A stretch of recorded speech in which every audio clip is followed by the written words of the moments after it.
Nah sekarang apa sebab-sebab terjadinya musibah, sebab-sebab terjadinya kehancuran?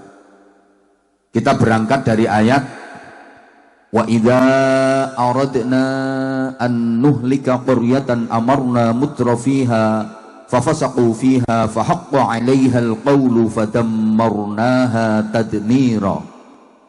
Dan jika kami Allah ingin merusak, ingin menghancurkan suatu daerah, suatu negeri, maka kami perintahkan para pembesarnya, para tokohnya, penggedenya, elitnya, bisa pengusahanya, orang-orang kayanya, bisa pemimpin-pemimpinnya, orang-orang yang mempunyai kebijakan, diperintah untuk tunduk patuh kepada aturan Allah, untuk taat, beriman dan bertakwa. Tapi mereka malah berbuat kerusakan, mereka melakukan pelanggaran dan penyimpangan, mereka berbuat zalim. Maka berlakulah ketentuan kami, kemudian kami hancurkan negeri itu sehancur-hancurnya. Artinya Bapak Ibu adik-adik para jamaah, yang menyebabkan musibah dan kehancuran itu para tokoh, para pembesar, para pemimpin yang tidak mau tunduk dan patuh kepada aturan Allah. Mereka malah berbuat kerusakan, melakukan pelanggaran, penyimpangan, berbuat zalim kepada rakyat kecil.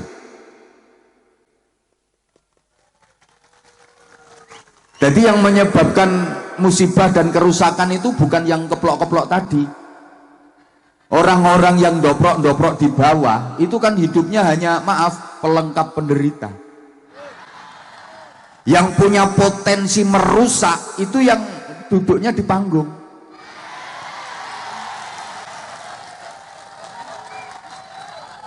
Sama yang di kursi bawah tenda.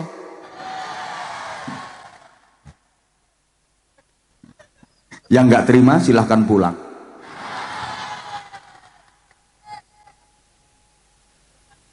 Loh, siapa yang mau bantah wong ini ayat Quran?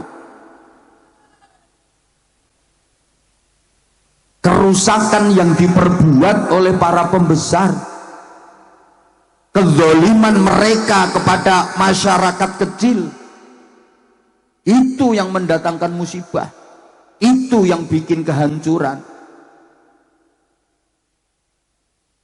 Artinya gini, ke depan Indonesia, negara yang kita cintai ini, ada dua kemungkinan. Mungkin akan menjadi barokah, bertambah baik, tapi mungkin akan hancur sehancur-hancurnya. Saya tidak menakut-nakuti, karena Bapak Ibu, gak ada jaminan kalau Indonesia ini akan abadi terus ada sampai kiamat. Gak ada jaminan. Tidak ada ayat Quran yang menjamin kalau negara Indonesia ini akan selalu ada. Gak ada hadis Nabi yang menjamin kalau negara Indonesia ini akan lestari terus sampai kiamat. Dan dalam sejarah, tidak ada di dunia ini negara yang abadi. Dulu ada negara hebat, Yunani kuno, kuat, wilayahnya luas, nasibnya akhirnya hancur. Sekarang tinggal kenangan.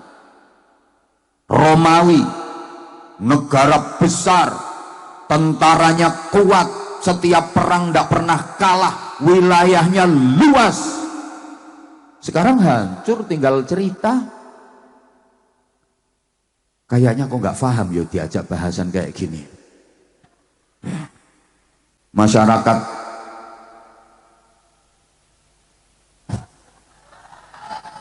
Pucung Beduk Purwanegara ki memang terkenal cantik-cantik,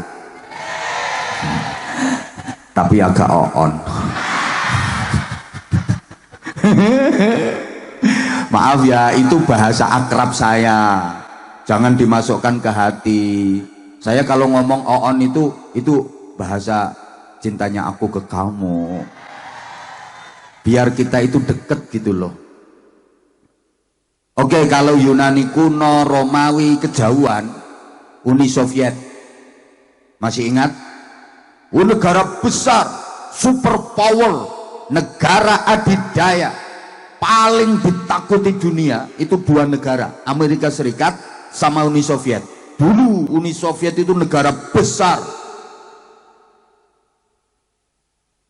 tidak ada yang berani. Sekarang nasibnya hancur berkeping-keping, pecah menjadi negara-negara kecil. Yang kuat tinggal satu, Rusia. Mustahil rasanya untuk mengembalikan Uni Soviet menjadi negara besar kembali, gak mungkin. Terus pecah dari negara cilik-cilik. Kita juga punya sejarah. Dulu ada kerajaan Mataram kuno, hebat. Sekarang tinggal cerita. Ada kerajaan Pajajaran, hebat, negara besar, rajanya sakti, tentaranya kuat, wilayahnya luas. Sekarang tinggal kenangan, tinggal cerita.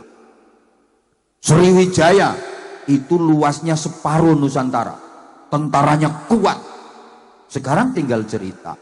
Majapahit ini malah paling besar. Wilayah Majapahit itu lebih luas daripada wilayah Indonesia. Malaysia ikut kerajaan Majapahit dulu. Singapura, Brunei, Thailand masuk wilayah kerajaan Majapahit. Sekarang tinggal kenangan, tinggal cerita.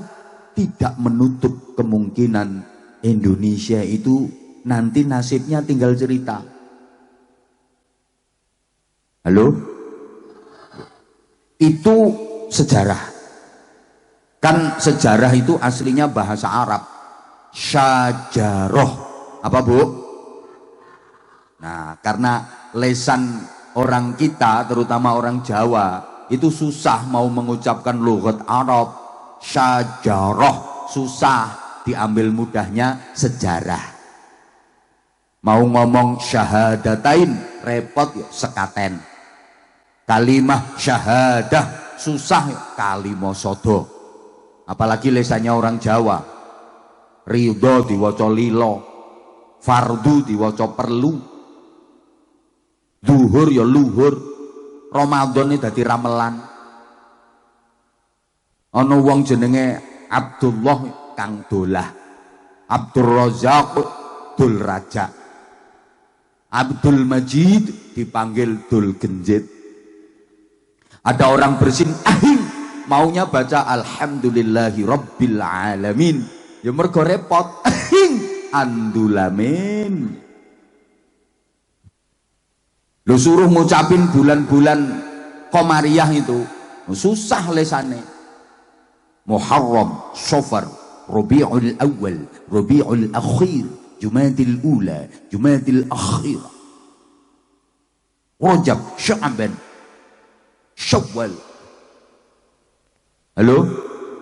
Yo gampang. Suro, Sapar, Mulut, Batu Mulut. Nggih napa nggih? Lah iya. Dan ini dimanfaatkan oleh para pejuang agama di Indonesia ini. Pendekatan-pendekatan budaya. Jadi tidak memaksakan, tapi mengetotkan.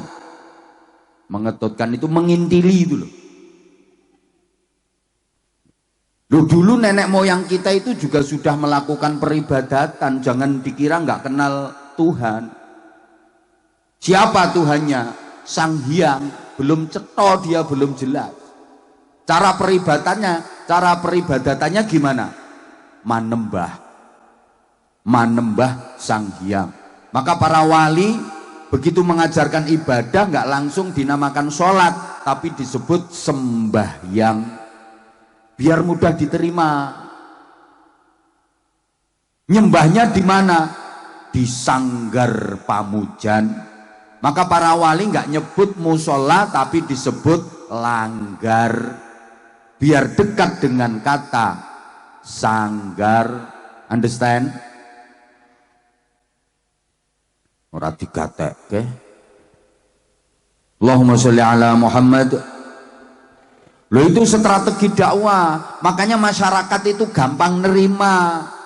dan tetap guyub, rukun, bersatu, hidup berdampingan meskipun dalam keberagaman. Itu loh, makanya desamu, daerahmu sini itu kalau masyarakatnya pengen tetap guyub, rukun, bersatu, nggak tercerai-berai, nggak perpecahan, kalau bikin acara semacam ini, ngundang penceramah itu jangan sembarangan. Loh. Yang suka provokatif nggak usah diundang, malah membuat perpecahan di tengah-tengah masyarakat. Kalau bisa ngundang penceramah itu yang model ya ngene iki gitu loh. Loh, maksudnya model ngene iki ora kaya ngono kae. Ya sing model ngene iki, aja sing kaya ngono kae. Ya Allah. Lah udah sejarah wong kene iki ra tau ngingeti drone ngono kuwi to. Kok ndongak-ndongak. Pokoknya sing dongak nyawang drone tak dongake tengkengen ra iso balik. Nah, aku nggak diperhatiin gara-gara itu. Aku tuh jauh-jauh ke sini demi kamu. Kamu nggak merhatiin aku. Bisa dilanjut? Nah, aslinya bahasa Arab syajaroh. Artinya apa? Pohon. Nah, pohon itu bahasa Inggrisnya the weed. Pohon apapun Bapak Ibu dan para jamaah pasti mengalami 3 fase. Wong kene iki paham fase apa ora ya? Soalnya wong kene iki ayu tapi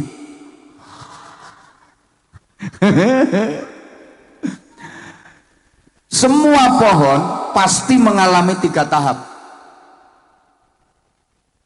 Tunas, puncak, dan tumbang. Pohon apapun. Ada fase tunas, ada fase puncak, ada fase tumbang. Tukul, metit, ambruk. Bung, pring, tunggak. Kebangkitan, kejayaan, kehancuran. Perintis, penerus, pewaris. Lho zaman golek penceramah iso nerangke model ngene iki ora gampang. Angel, mulane yo angel. Jadi ada perintis, ada penerus, ada pewaris. Allahumma sholli ala Muhammad. Nah sekarang Bapak Ibu para jamaah yang ada di masyarakat kita itu kira-kira generasi perintis, penerus, apa pewaris? Halo? Loh, ngene iki diarani oon mo. Yang ada sekarang tinggal pewaris. Lu sampean nyari perintis sudah nggak ada. Siapa yang merintis Pucung Beduk? Siapa yang merintis Purwanegara? Sudah nggak ada. Penerus hampir punah. Kalaupun ada tersisa sudah sepuh, udah tua banget. Disuruh menceritakan sejarahnya Pucung Beduk udah nggak bisa. Suruh menceritakan sejarahnya Purwanegara udah nggak bisa, udah sepuh. Diajak rapat itu di forum masuk angin terus, dan sering ke kamar mandi wes beser.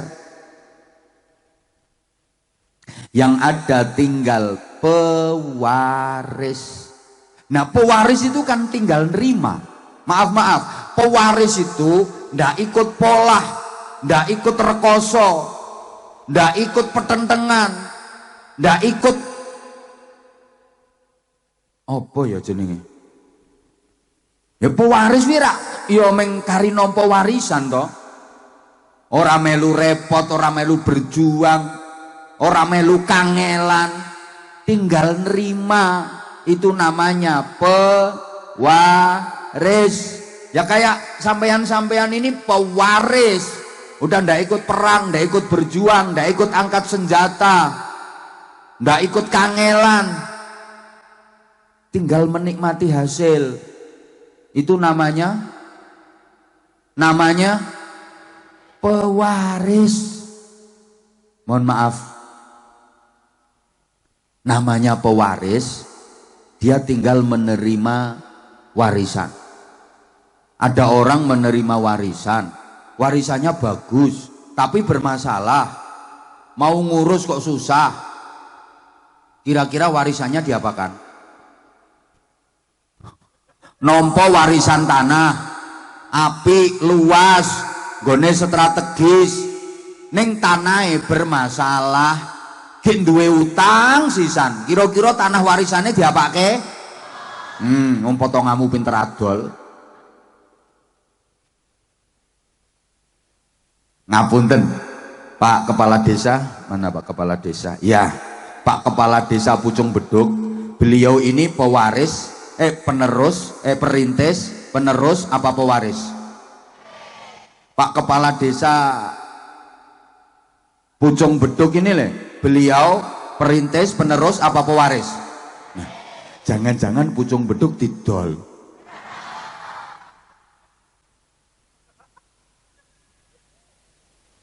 Loh, sekarang banyak kok orang yang suka adol-adol.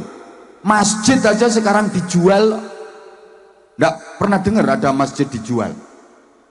Oh, yang paling marak itu kalau menjelang pilkada, menjelang pemilu, itu banyak orang jual masjid. Dia mendekati calon terus ngomong, pokoknya semua jamaah masjid sini ikut aku semua. Pokoknya aku pilih siapa, seluruh jamaah pasti ikut aku. Begitu dikasih modal ternyata kalah. Ada nggak yang suka jual masjid? Orangnya datang, manggon ngisor apa nih panggung? Sing ndi wong? Orangnya pakai celana apa sarung? Pakai sarung. Bajunya lengan pendek apa panjang? Pecinya warna putih apa hitam? Orangnya duduk apa berdiri? Yang duduk nggak ada. Halo? Halo?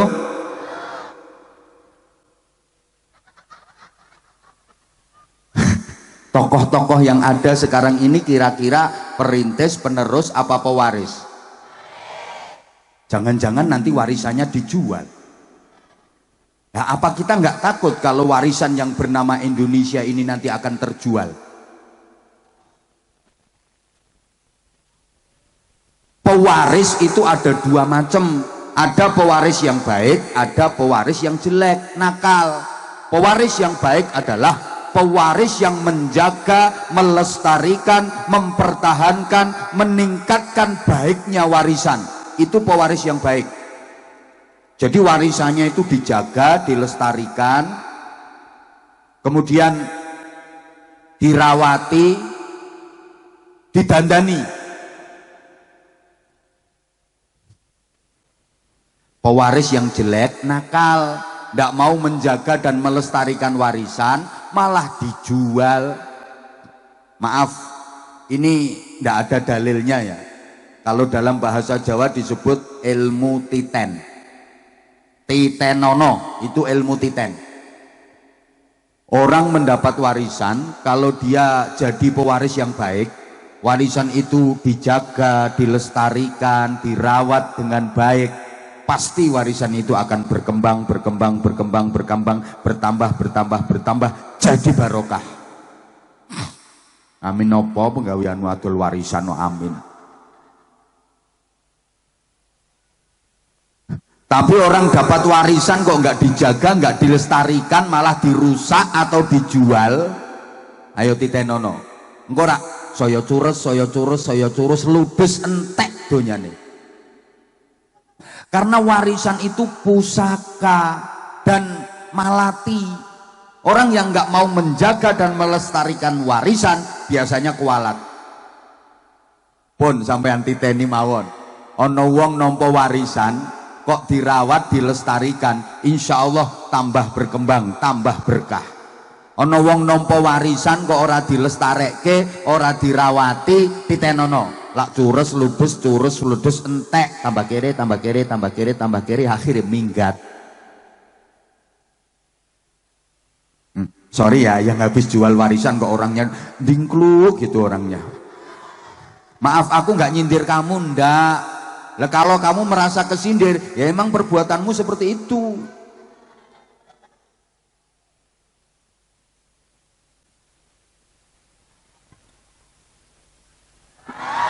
Nah sekarang aku ku benerin jam gitu loh. Orang nyumbang cerewet. Nah sekarang gini. Ya Allah. Tadi kan yang menyebabkan musibah, kerusakan itu kan para penggede, betul? Nah, kita nggak usah nuturi atau nasihati para penggede, nggak mungkin bisa. Percuma kalau sampean mau nasihati beliau-beliau, percuma, nggak mungkin bisa. Nggak mungkin bisa. Saya juga nggak bisa. Paling saya bisanya ya ceramah tak sendiri dikit-dikit, mbok kroso mbok ora.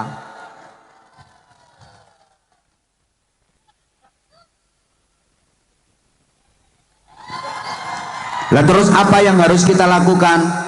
Ayo memperbaiki diri kita masing-masing. Ibda binafsik, mulai dari diri kita masing-masing. Udahlah, kalau kata orang Jawa, ayo metani awake dhewe-dhewe Bu, ora usah metani tanggane. Pancene yo penak metani tanggane, iso digaruk-garuk kena sak kor-kore sak lingso-lingsone.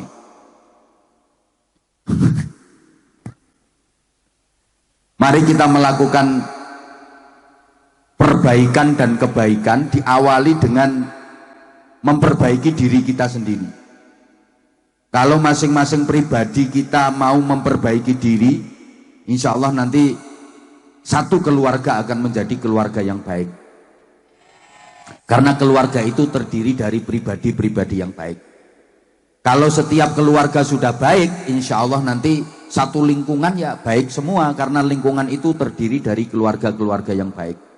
Kalau tiap-tiap lingkungan sudah baik, insya Allah satu desa akan menjadi baik karena desa itu terdiri dari lingkungan-lingkungan yang baik. Kalau setiap desa sudah baik, insya Allah satu kecamatan nanti akan jadi baik karena kecamatan itu terdiri dari desa-desa yang baik. Kalau masing-masing kecamatan sudah baik, satu kabupaten akan menjadi baik karena kabupaten itu terdiri dari kecamatan-kecamatan yang baik. Kalau tiap-tiap kabupaten sudah baik, satu provinsi jadi baik semua karena provinsi itu terdiri dari wilayah kabupaten-kabupaten yang baik. Kalau masing-masing provinsi di Indonesia ini sudah baik, maka satu negara Indonesia ini akan menjadi baik karena terdiri dari provinsi-provinsi yang baik. Lu berjuang kuwi sak isomu. La yukallifullahu nafsan illa wus'aha. Gak usah memaksakan diri. Kalau kira-kira kamu gak mampu, ya gak usah memaksakan diri. Sampai gak usah mikir Indonesia ini nanti perekonomiannya seperti apa, perpolitikan nanti seperti apa. Malah jeplok utekmu. Uang cilik kok. Halo, mampumu apa yang kira-kira manfaat untuk masyarakat, manfaat untuk negeri ini, lakukan. Meskipun itu oleh sebagian orang dianggap sebagai hal yang kecil, karena kita nggak tahu kadang-kadang dalam hal yang kecil itu manfaatnya jauh lebih besar daripada hal-hal yang katanya dianggap besar tapi ternyata malah merusak tatanan masyarakat.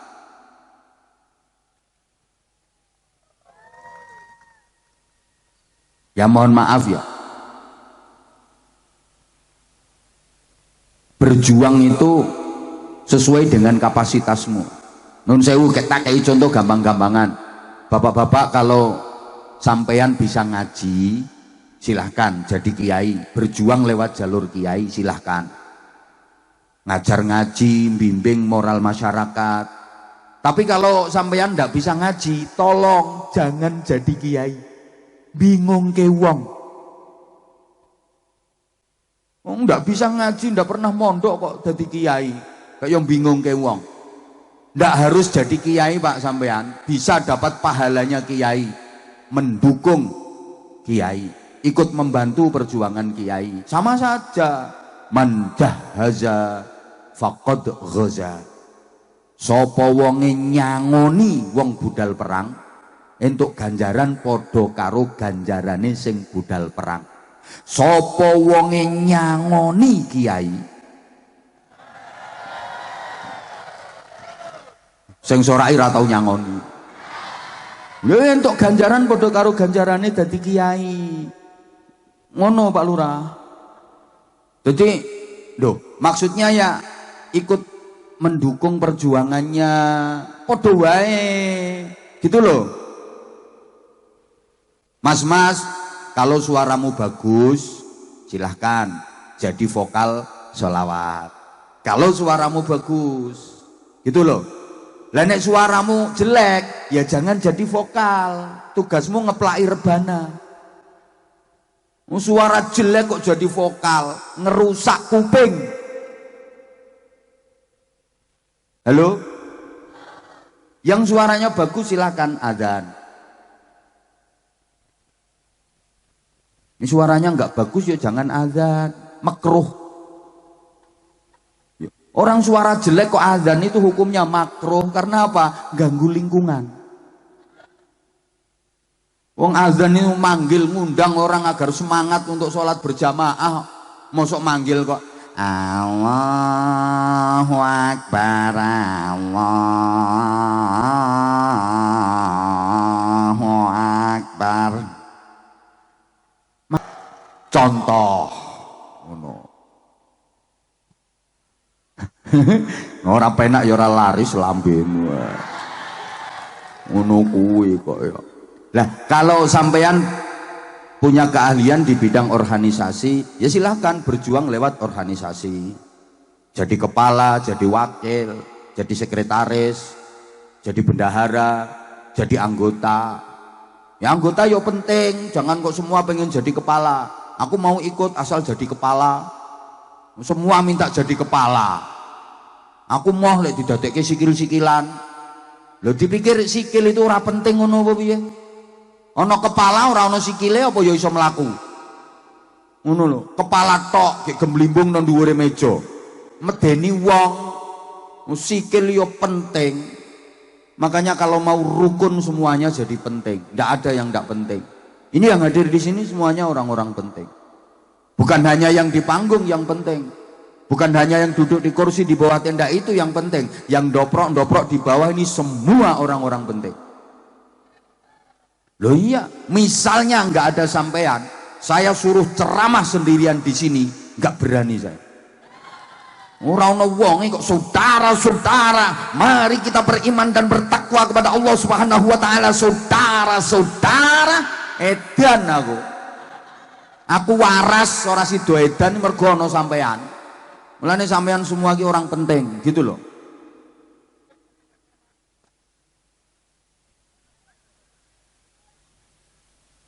Ya Allah.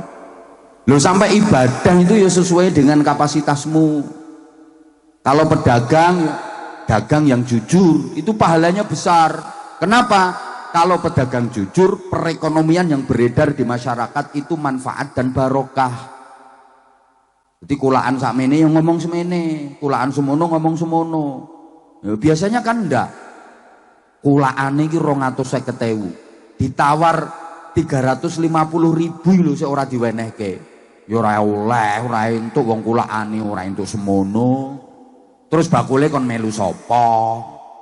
Wonten mboten bakul sing ngoten niku?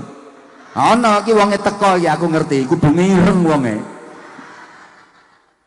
Ya itu yang bikin perekonomian nggak barokah karena penuh dengan kebohongan.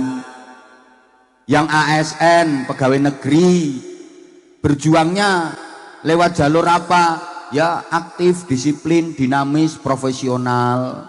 Jangan suka makan gaji buta. Ono guru ki nakalan. Pokoknya masuk ngisi absen, terus masuk kelas muridnya kasih tugas, terus ndekne ra gelem mulang. Apa ngono ku yo nakalan jenenge. Nah, misalnya ini yang jadi TNI berjuangnya ya di pertahanan, kedaulatan negara, keutuhan NKRI. Yang jadi polisi ya Kamtipmas. Seperti Pak Kapolsek. Bagaimana wilayah hukum Kecamatan Purwanegara ini kondusif, aman, terkendali. Di situ Pak Kapolsek nggak harus tahajud tiap malam, nggak harus puasa tiap hari. Nanti Pak Kapolsek puasa tiap hari, seluruh anggotanya diinstruksikan untuk puasa tiap hari, lemes kabeh. Malah kacau, ada orang lapor, Pak, sepeda motorku hilang, Pak, urusono dewi, aku lemes. Ini puasanya Kapolsek malah nggak diterima. Itu loh. Lah yang kaya ya berjuangnya lewat hartanya itu, gunakan. Paham pora gitu ngomongin ini gitu. Nah, yang kiai, ustadz yo ngajar ngaji, dakwah seperti ini, zikir, ya Rahman ya Rahim, ya Rahman ya Rahim, ya Sami'u ya Basir, ya Sami'u ya Basir, ya Sami'u ya Basir, ya Sami'u ya Basir, ya Sami'u ya Basir. Nanti lama-lama ya dana, ya dana, ya dana, ya dana, ya dana, ya dana, ya dana.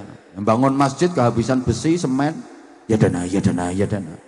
Udah digentor dikir ya dana, dana nggak turun-turun, ganti ya nasib, ya nasib, ya nasib, ya nasib.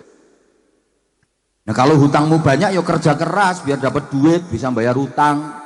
Hutang banyak nggak mau kerja, ke masjid terus setiap saat. Lunas nggak hutangnya? Ya lunas kalau tiap hari nyuri kotak amal. Wah,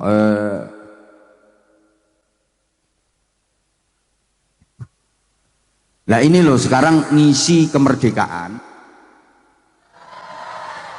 itu astagfirullahaladzim.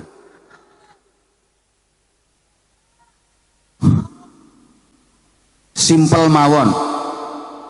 Tenggene lagu Indonesia Raya itu ora ono apa ya? Lagu Indonesia tanah airku, tanah tumpah darahku. Terus stop. Niki le, ini kok di sanalah aku berdiri, itu kamu berdiri di mana? Kan Indonesia tanah airku, tanah tumpah darahku, harusnya disinilah di Indonesia aku berdiri. Kalau Indonesia pengen berdiri di bawah kaki sendiri, katanya gitu. Kok di sanalah? Ya karena kadung di sanalah, maka seringkali kita lebih bangga dengan yang di sana, nggak bangga dengan yang di sini. Apa-apa luar negeri, apa-apa di sana, apa-apa luar negeri, yang bagus-bagus itu yang di sana. Malah kadang-kadang maaf, orang mau pakai produk dalam negeri malu, lebih bangga pakai produk luar negeri, karena di sanalah itu lebih membanggakan negara luar negeri daripada negaranya sendiri. Sing apik-apik dikekno di sana kabeh. Coba pikir. Maaf, nangka yang mahal enak itu nangka Belanda. Padahal wite iki manggone ya nanggone Purwanegara, tapi disebut nangka Belanda. Jambu ya jambu Bangkok, padahal tandurane wong Banjarnegara. Kacang sing enak ya kacang Cina, padahal sing ngicir wong kene kok disebut kacang Cina. Nanti ada kambing yang bagus, kambing Australia. Ini kanjeng kambing Jawa sing mencret-mencret. Kunci yang kuat kunci Inggris, rumput yang kuat rumput Jepang. Lah sing wong Jawa kebagian apa? Gula Jawa ndelewer kuwi. Sing elek-elek malah mbok akoni sing apik-apik wae wong kono. Wis ayo saiki bangunlah untuk Indonesia Raya. Ayo kilo, yo bangunlah jiwanya, yo bangunlah badannya. Pembangunan jiwa harus menjadi skala prioritas. Karena yang hampir luntur dari bangsa ini adalah karakter, etika, moral, akhlakul karimah. Jenengan ngeraoske mboten kalau adab sopan santun itu mulai berkurang sekarang. Padahal sektor apapun asal didasari dengan jiwa yang terbangun dengan baik pasti akan menjadi baik. Tapi sektor apapun kalau tidak didasari dengan jiwa yang baik, apalagi jiwanya rusak, pasti akan menjadi rusak. Maaf, orang-orang yang berbuat jahat, ya itu karena jiwanya yang rusak. Kenapa kok ada pejabat yang korupsi? Ya karena jiwanya rusak. Kenapa ada masyarakat yang berbuat jahat? Ya karena jiwanya rusak. Betul? Mbah ora semangat kok. Betul? Loh, kalau pembangunan badannya insya Allah udah bagus. Artinya Kalau kita banyak bersyukur, tadi loh akan ditambah oleh Allah jadi barokah. Kita itu kurang pinter syukur. Coba kalau dibandingkan dengan orang dulu, sekarang kan ya udah lebih bagus toh perekonomian. Wong biyen nek orang duwe iki ora duwe tenan. Nek wong saiki ngomong orang duwe iki ora perkara orang duwe, kurang. Nggih napa mboten? Orang dulu kalau nggak punya emang bener-bener nggak punya. Orang sekarang kalau bilang nggak punya bukan karena nggak punya, kurang.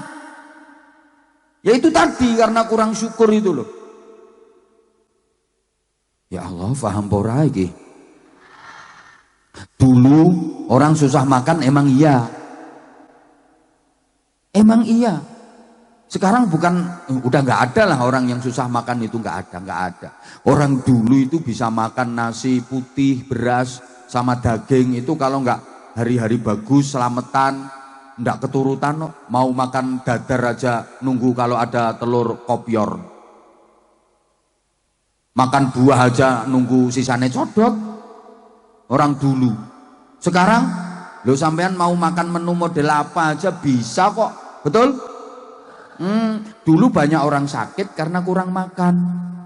Maka kalau periksa ke dokter sama dokternya dibilangin makan yang banyak, makanan itu obat. Dikasih makan banyak, sembuh. Wong penyakitnya mergo kaliren. Lah sekarang banyak orang sakit karena kebanyakan makan. Penyakitnya orang sekarang itu rata-rata penyakitnya orang kebanyakan makan. Enak, betul? Penyakit wong saiki penyakit wong kokean mangan enak. Makanya kalau periksa ke dokter kan jangan makan ini, pantangannya nggak boleh makan ini, kakean panganan. Yang pengajian karo mangan, lha kae wong kae, lha kae. Ndak kene petentengan kok kono. Muga keselak. Orang dulu kalau nggak punya pakaian emang nggak bisa beli. Pakaiannya jelek, tambalan. Kalau nggak lebaran nggak bisa beli baju baru orang dulu, betul? Lah sekarang sampean mau beli baju ya sesuka sampean, yang model kayak apa, motif kayak apa, harga berapa. Apalagi ibu-ibu itu bentar-bentar online COD, online COD, online COD, online COD. Baju udah 7 lemari itu loh. Ada model baru beli, ada model baru beli, belum lagi untuk alat-alat kecantikan. Lulur, mangir, lotion, bedak rangkap 7, ada krim pagi, krim beduk, krim maghrib, krim tengah malam, krim subuh. Kalau bapak-bapak nggak seberapa, ibu-ibu tuh nggak mikir, bapak nyari duit sampai, lihat itu. Tubuhnya kayak plastik kresek nolong kletek. Dapat duit ya habis-habisin nama ibu-ibu. Makanya kadang kalau lagi jalan bareng itu kontras. Mama keren, papa ora kopen. Mama modis, papa jemburis. Mama mulus, papa kayak wedus. Mama glowing, papa kayak terenggiling. Ya mama meling-meling pipinya, papa meling-meling gegernya. Mama halus kayak neon, papanya jebrak kayak sumetan mercon itu. Ya kebanyakan mama lemu, papa kuru. Halo? Ya Allah. Lah terus yang kepengin lama gampang, rumahmu mana? Nanti aku nginep siru tak ceritani sampai subuh. Wes ngono ae, omahmu ngendi? Engko tak nginep kono. Tapi aku yo pijeti. Udah sekarang gini, sayang dengerin sayang. Ya udah kalau nggak mau dipanggil sayang, dengerin ter-kenter, dengerin semua. Gini ya. Rumah udah bagus semua kok sekarang. Mana ada orang rumahnya jelek sekarang, itu nggak ada. Dianggap nggak layak huni dapat program bedah rumah kok sekarang. Bagus-bagus semua. Kalau orang dulu rumahnya jelek-jelek beneran. Kalau orang sekarang mana ada rumah jelek coba. Rumahmu itu udah bagus Bapak Ibu. Cuma kadang sampean ngerasa rumahnya jelek, itu hanya perasaan sampean aja. Kebetulan ada tetangga bangun rumah lebih bagus daripada rumahmu, maka rumahmu jadi kelihatan jelek. Rumahmu itu cuma salah posisi. Kalau pengen kelihatan bagus, gotong rumahmu, jejerke omah sing luwih elek, engko rak ketok apik omahmu. Wong bagus jeleknya rumah itu kayak wajahnya manusia. Maka ibu-ibu bisa kelihatan cantik, bisa kelihatan jelek, tergantung sopo jejerane. Ibu kalau lungguh bersanding dengan orang jelek-jelek ya kelihatan cantik, Bu. Tapi kalau sebelahnya ibu orang cantik-cantik ya kelihatan jelek. Makanya ibu kalau pengen kelihatan cantik ada rumusnya. Duduk hati-hati, nyari rombongan jelek. Ndelusup no tengah-tengah engko ora ayu dhewe sampean. Syukure sing kurang. Halo? Bagus kok, tapi pembangunan karakter, pembangunan jiwa, terutama di kalangan remaja dan anak-anak. Emang yang dirusak itu remaja dan anak-anak. Yang tua dibiarin, orang yang tua sebentar lagi juga is dead. Loh, sampai urusan agama juga gitu. Yang dihancurkan itu generasi muda dan anak-anak, dijauhkan dari nilai-nilai agama, dijauhkan dari Al-Quran, dijauhkan dari ulama, dijauhkan dari ngaji, dirusak lewat budaya. Generasi muda dan anak-anak, yang tua dibiarin. Makanya sekarang isinya masjid itu cuman orang-orang yang udah bau kuburan. Apalagi subuh. Gak percaya besok subuh ke masjid, cari anak muda atau anak-anak, gak ada. Pokoknya isinya wong remek tok. Kok ya Allah, subuh besok cari di masjid Pak Lurah, nggak mungkin ada. Kapolsek ya nggak ada, wong Kapolsek ke masjid itu kalau Jumatan no. Ya, sama kayak yang ceramah. Halo. Ya Allah, kadang-kadang kita prihatin. Ya Allah, masjid itu besar, tapi jamaahnya sepi. Satu soft aja itu nggak penuh. Akhirnya masjidnya lobok. Padahal apa nek lobok itu ora penak. Penak sing ngepres-ngepres. Allahumma sholli ala Muhammad. Saya sering dicurhati sama ustadz-ustadz, guru-guru itu. Katanya gini, didik anak zaman sekarang itu jauh lebih sulit daripada didik anak zaman dulu. Kalau dulu itu ada pepatah, guru kencing berdiri, murid kencing berlari. Sekarang pepatahnya itu makin parah, guru kencing berdiri, murid mengencingi guru. Ngapunten nggih, ini bagaimana Indonesia ke depan itu yang menentukan adalah anak-anak dan generasi muda, betul? Maka titip saya, titip gini. Sekarang banyak anak-anak yang terlahir dari orang tua yang sebenarnya belum siap menjadi orang tua. Saya ulang. Ini kalau nggak diulang-ulang mesti nggak paham. Soalnya warga gini cantik-cantik, cuma sekarang banyak anak-anak yang terlahir dari orang tua yang sebenarnya belum siap menjadi orang tua. Artinya belum siap mendidik anak, belum siap membimbing anak, tapi wis podo kendel-kendel mana.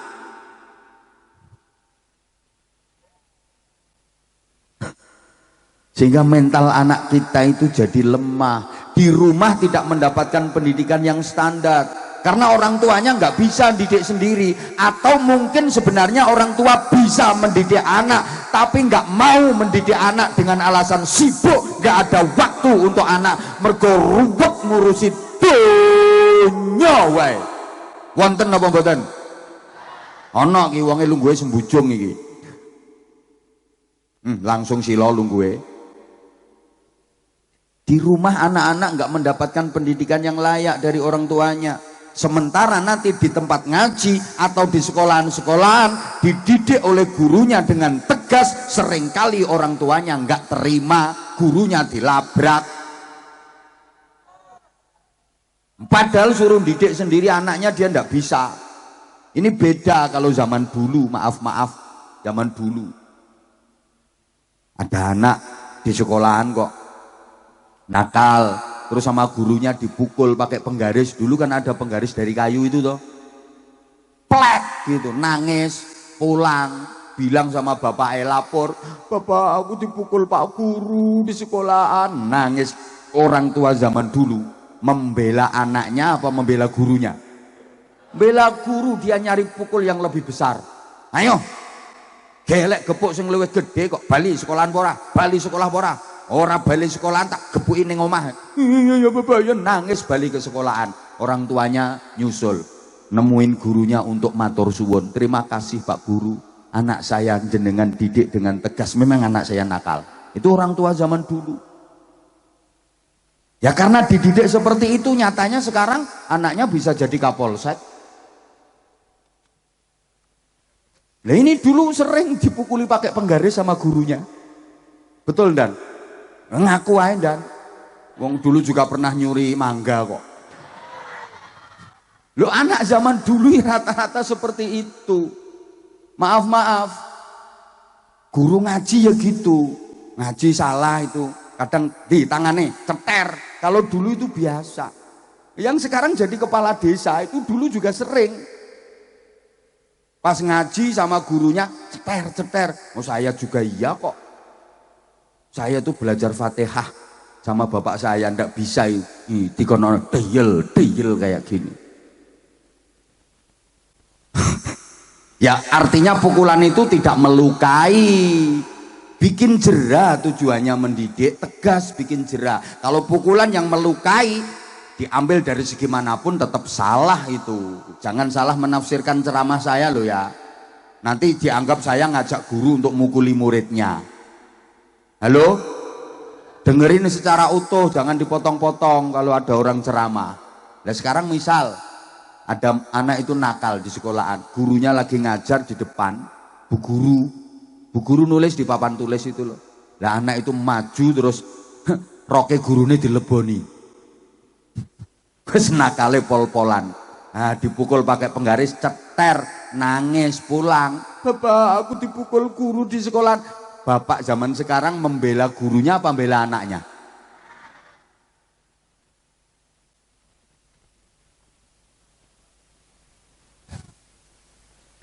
Sembuh. Ruwet, aku ngomong akeh-akeh ya takut salah terus dipelintir-pelintir omongan saya. Duh, kalau kekerasan memang tidak dibenarkan, dari hukum manapun tidak dibenarkan, tapi tegas itu harus.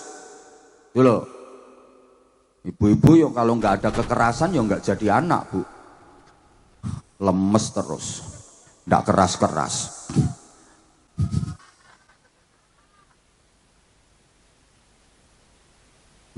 Rasulullah juga punya 3 ibu, terpisah. Dan semuanya manusia. Ada ibu kandung, ada ibu susu, ada ibu guru.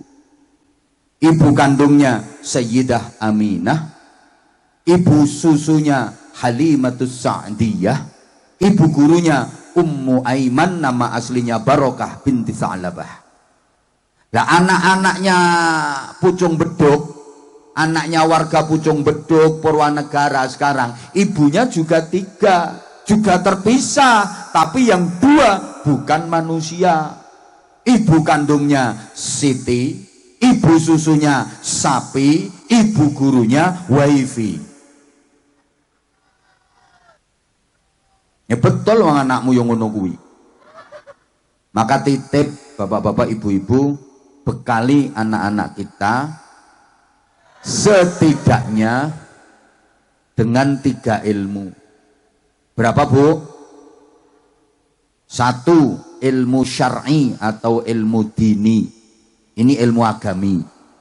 2 ilmu profesi. 3 ilmu kreasi. Ilmu dini didapat melalui ngaji.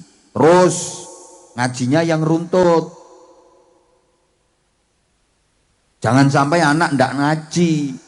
Anak sekarang itu baru lulus SDMI kadang-kadang udah nggak mau ngaji. Ada apa enggak?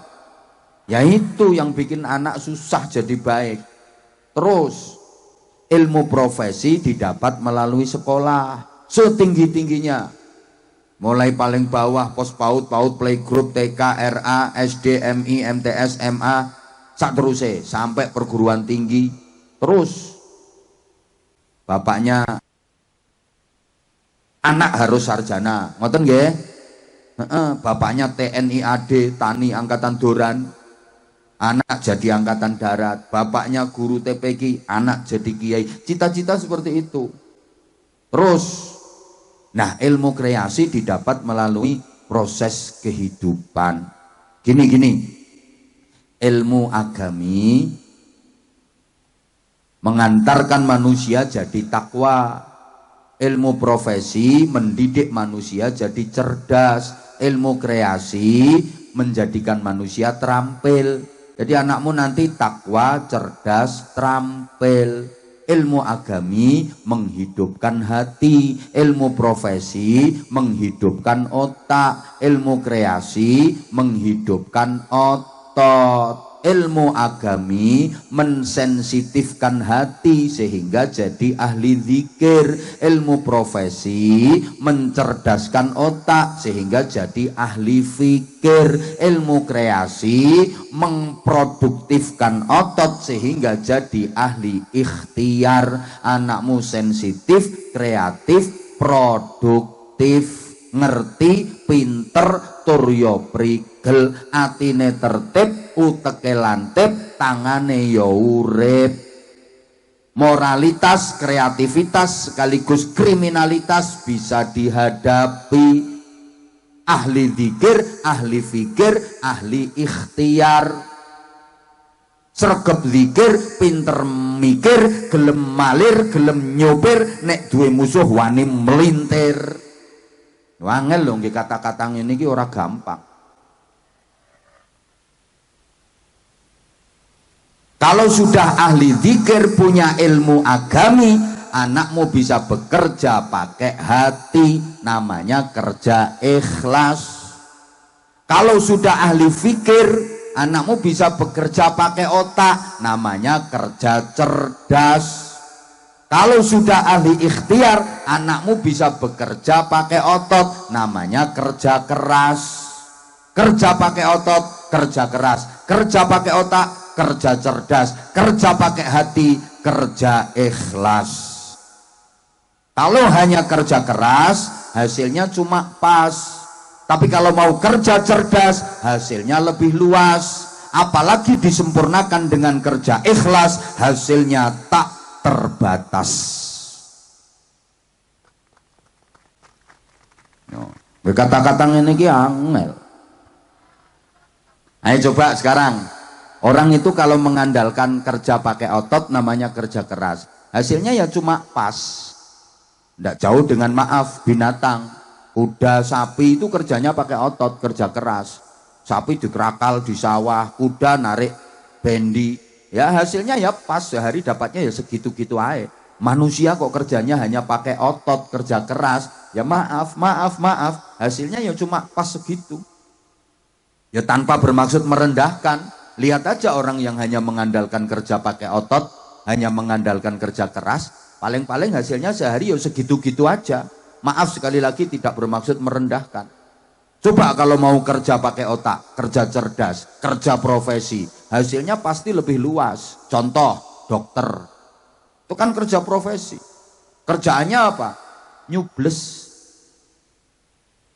Yuk bandingkan dengan yang kerja pakai otot, tukang ngebor sumur. Apa Pak? Udah nggih habis ini, habis ini. Orang-orang itu nggak dengerin aku, merhatiin jenengan. Dari tadi, insya Allah habis ini. Halo? Coba, orang kalau kerjanya mau kerja pakai otak, kerja cerdas, kerja profesi, hasilnya lebih luas. Kados dokter niku rak tukang cubles. Bandingke karo tukang cubles yang kerja otot, kerja keras, tukang ngebor sumur kae. Tukang ngebor sumur iki suntike gede, abot, nggone panas sing 17 atos. awake kotor, nyublesnya berkali-kali ratusan, kadang belum keluar airnya. Sehari penuh dapatnya duit paling 100.000. Kalau dokter, cublesnya kecil, ringan, tempatnya sejuk, ber-AC, tubuhnya bersih, wangi, yang dicubles empuk. Sekali cubles cus, nggak pakai ditawar. Berapa Pak dokter? 700.000 Bu. Nggak bisa kurang Pak. Nggak ada dokter ditawar. Loh, yang kerja pakai otot, maaf, ngangkat batu kali, batu gunung, gede-gede itu, sak salon-salon. Sehari penuh ratusan batu dia angkat. Dapatnya duit 100.000, 200.000. Tapi kalau kerjanya pakai otak, kerja cerdas, ngangkat batu kecil satu aja bisa dapat 200 juta. Kan yang diangkat batu ginjal, batu empedu. Apalagi disempurnakan dengan kerja pakai hati, namanya kerja ikhlas, hasilnya tak terbatas. Contoh kiai. Duh, saman tahu ngerti ada kiai kok kerja keras, petentengan, nyuluh kodok, golek bekicot. Nggak ada. Tapi karena kerjanya pakai hati, kerja ikhlas, Allah kasih hasil tak terbatas. Lihat, rumahnya bagus-bagus. Nggak ada kiai petentengan kerja keras itu, nggak ada. Mana ada? Nggak. Tapi lihat, Allah kasih hasil tak terbatas. Rumah bagus, kendaraan yo, pakaian yo, istrinya yo. Siapa ngomong banyak mau? Ya manusia kok.